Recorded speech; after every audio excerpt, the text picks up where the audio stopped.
Hello, everyone, and Madayaw. I want to continue our Bible study series, although I'm going to be tackling non biblical, so apocrypha type, although there will be references to the Bible because what differs the apocrypha scripts from the rest of the Bible is some sources are not verified. But not to say that it's not being used in translation or in Bible studies because it is still a wealth of information. In fact, even New Testament people tend to quote Apocrypha scripts. So it means way back it was canon. And sometime in the modern century, they were taken out.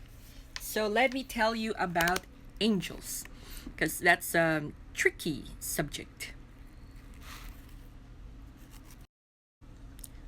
So, angels don't have human form. They only have that when they are here for a quest or when God tells them to do something. And not all the time. I mean, not all the time in their human form. And then you have fallen angels. And fallen angels, like angels, don't have to have human form when they're doing whatever they want to be doing down here. So they can appear as something else entirely.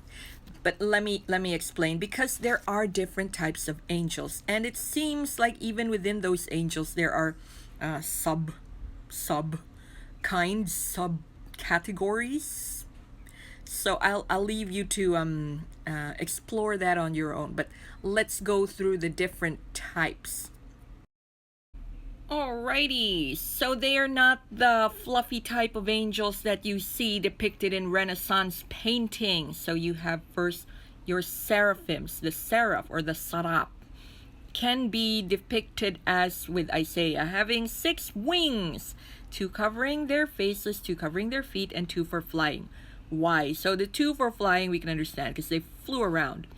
2 covering their feet because feet were considered dirty, and that's the reason why when we enter somebody's home, especially in what's this pre BC time, or sorry, pre AD time, so BC time, when they enter a house they wash the feet first.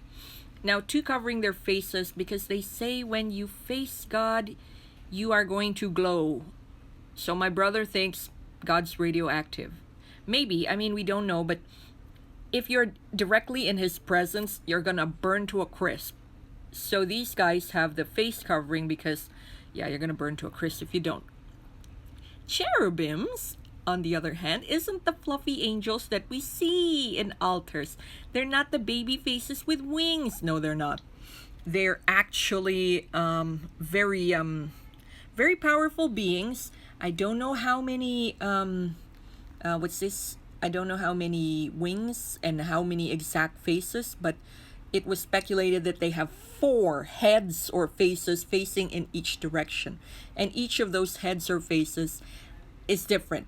I mean, like, not different human faces, but different animal faces. I'm going to explore which text says that because it was described in the Bible. What I think one is an eagle, an ox, a goat, and a snake. I think, or not quite sure. All right. So thrones. Thrones are the highest choirs of angel. They represent God's authority, and they're described as looking like wheels with eyes within eyes. I think it's like an 8 wheel, and then there's an eye in the center. So I'm not quite sure, but they're scary. They're scary. All right. Dominions. Dominions are lower choirs of angel, but not to say they are low angels. They are not. They have managing duties. They are admins of the divine order. So get it? Even heaven has admins. Alrighty. Then you have virtues. Virtues are associated with the natural world. So they are the ones taking care of the natural order. So they are the ones doing physics or bending the laws of physics to give us miracles. Now, what's different about virtues is nobody actually described what they look like, so we don't know. Anyway, so they maintain the universe, maintain order in the universe. Now, I was telling my siblings that I think the Holy Spirit is string theory because, vibration, the word, was made flesh. So string theory is like vibration turned into matter. So isn't that, I don't know, Holy Spirit? Now, maybe those are the virtues, but we don't know because, mysteries of the universe. So we take it by faith. Then you have the powers, and exactly as what their name entails, they are powers. They're warrior angels. So they are the one who protects us from the cosmos. They enforce divine order. So yeah, if there are Nephilims and stuff, they're the ones who's supposed to defend us from them. So they're going to have a major role in Revelation. All right, then you have principalities. Now this is interesting because this is mentioned also in Daniel. So in principalities, they oversee nations or groups of people. Now there are principalities for different places.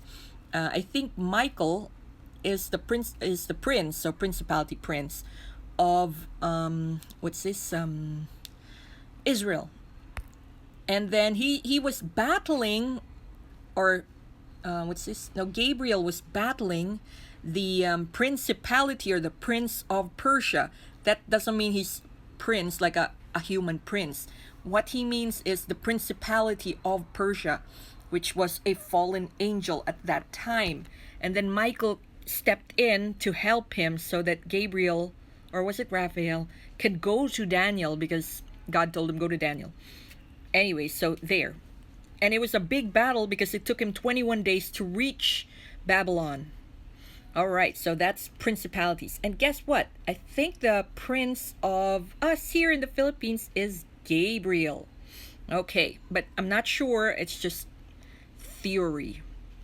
Next, we have the archangel. So we don't know if Michael and Gabriel are archangels. We just presumed.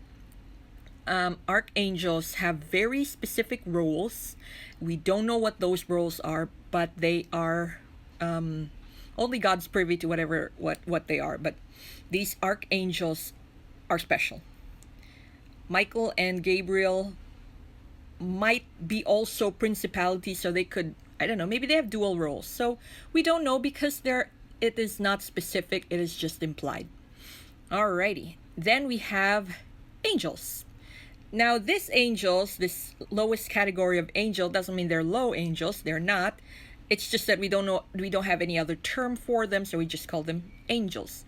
These guys are our guardian angels. So these guys are tasked to protect individuals. So I think it's 1:1. So they are tasked to protect us.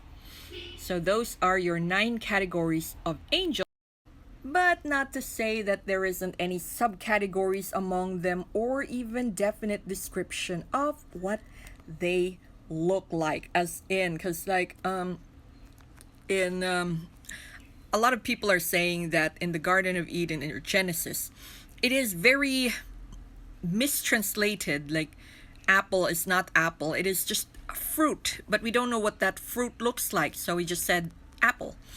In the translation for serpent, they are not serpent, they might be seraphs, the sarap, because it's supposed to, or they don't have a literal translation to it, so the closest that they have for that are the crawling ones. And in some cases, the sarap or the seraphim are the burning ones. So they could be burning, they could be or glowing, and they could be serpentine. So all of these angels are not humanoids. They just can have humanoid form if they want to, but not specifically that they do. Okay, so if you guys research on the Genesis 6 conspiracy theory, it might explain a lot, but that's a very deep rabbit hole to dive into, which we don't have time for today. So anyways, that's it. Madayaw, everyone.